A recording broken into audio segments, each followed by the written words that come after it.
This is the Sunshine Cathedral perspective.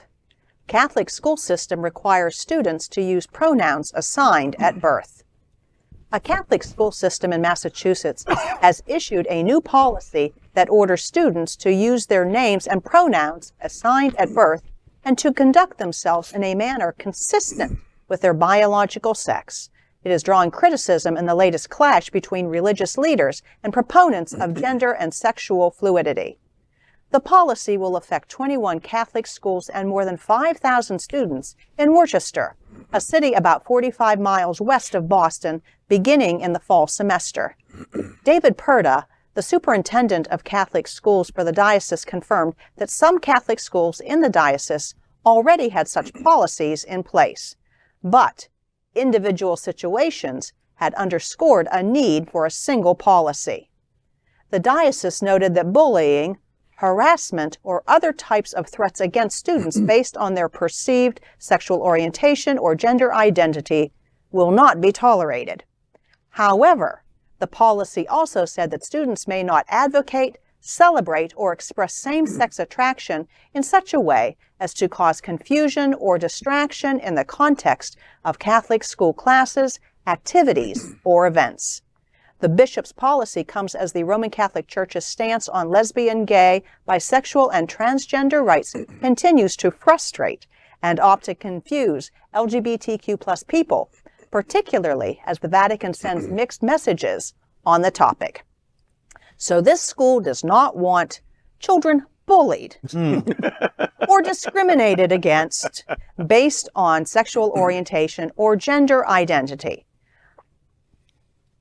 Pronouns, those that are meaningful to the student, cannot be used.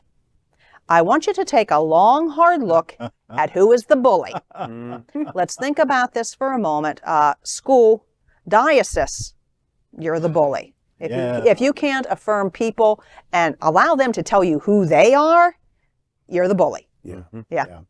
I'm going to mention some names. I hope I'm not out of order, but it's from 116 years ago, so I don't think anybody's going to know. When I was in school, in public school, way back when, shortly after the earth had cooled, there was this, I had a really good friend. Her name was Dolores.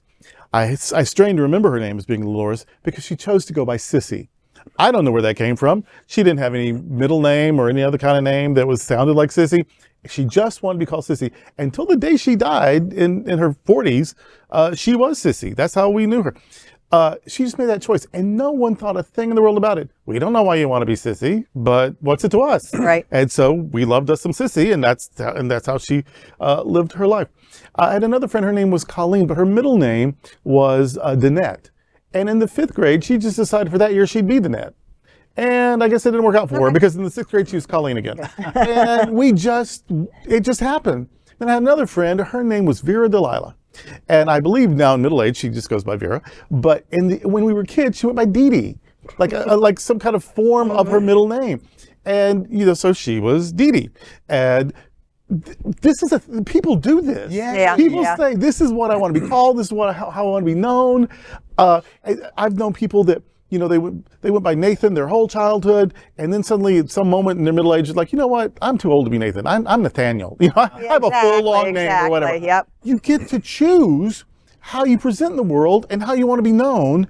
And if you can do it with names and nicknames, why can't you do it with pronouns? Like if I say, he does not represent who I am, but they does, or she, or it, or whatever, why don't you just believe me and let me have that? Why can't we just let people live their lives and be happy? Let Sissy be Sissy. Let Dee Dee be Dee Dee. And how is it different 40 years later than that? That is perfect. My gosh, I've never heard that analogy in that way, but I can't imagine anything better than that.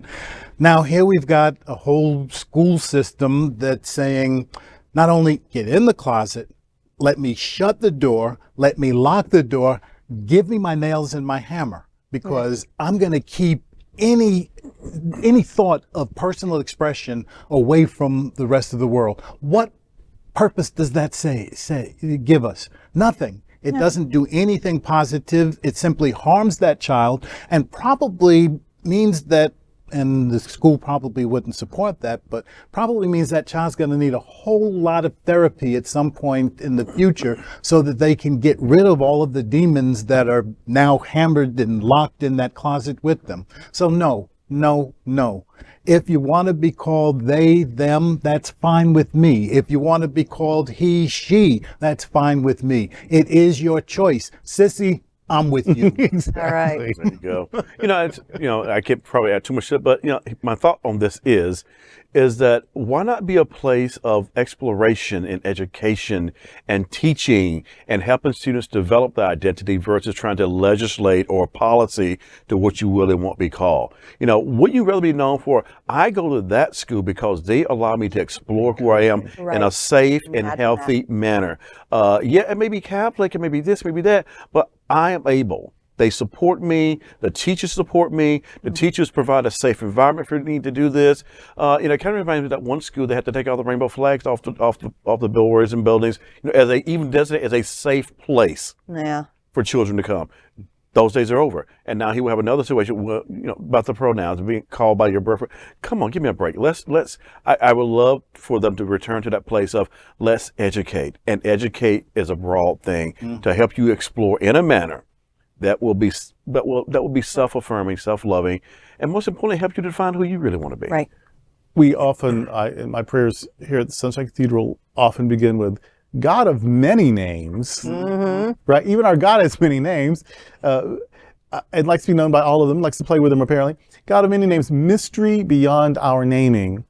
That's the thing. We are a mystery that can't be confined, and you're trying to confine this largest religion and spirituality and faith. It's about exploring the mystery, not about trying to lock everything down to where you can micromanage it and control it. Yeah. No, we want exploration, and we want to support each other in the exploration. And in the exploration, we may find that we are more or different than we thought in the beginning. And you know what we call that? We call that transformation. Yeah. We call that enlightenment. We might call that salvation. But you can't have those transcendent experiences if you're keeping everything locked down. You got to be open to the mystery and see where it takes you. And it may not be where you expected to go, but that's the mystery. You may even have your own personal resurrection. Yes. About that. Where you can actually I just affirm want to and say find out who something to are. you, Darrell, that I don't say often, but what you're saying right now is the reason that my husband constantly says, that's my preacher. That's all. We are excited to tell you about our next adventure with our Global Fellowship. In 2024, we'll be going to where the hills are alive as we explore Austria and Alpine Europe for Gay Oktoberfest. Space is extremely limited, so make sure to go to happeningout.travel/sunshine to reserve your space now. Would you like to join the Queer God Squad on a special winter cruise in 2024? Well, now you can. You will visit Cozumel, Mexico, Grand Cayman, and Ocho Rios, and you can even add an open bar and Wi-Fi. Join us by going to happeningout.travel/sunshine.